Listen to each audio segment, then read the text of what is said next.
তুই যদি খেতিস তাহলে তুই বুঝতে পারতিস যে পান্তা ভাত দিয়ে এই পেঁয়াজি, তারপর হচ্ছে বিরিয়ানির সাথে স্যালাড, মাংস এরকম দেখলে হ্যাঁ ওইটাই।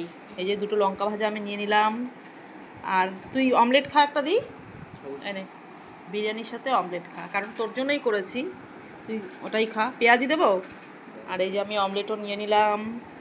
আলু সেদ্ধ তার বিরিয়ানির সাথে চলবে না, ওটা থাক, রাতে ভাত ঠাত করলে ওর সাথে খাওয়া হয়ে যাবে।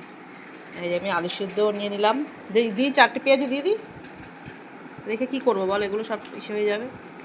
তাই না, দেখেছো আমাদের খাওয়া আজকে, ছেলে খাচ্ছে বিরিয়ানি, আর আজকে তো কোনো রান্না বান্না করিনি, তো কালকে ঠিক নেই আমার, হ্যাঁ কি দিয়ে খাবো বুঝতে পারছি না। তাই ছেলেকে ডিমের অমলেট তুলে দিয়েছি বিরিয়ানির মধ্যেই, আর এই যে পেঁয়াজি, এগুলো থাকলে রাতে মানে একদম নেতিয়ে যাবে, পেঁয়াজিগুলো দিয়ে দিলাম।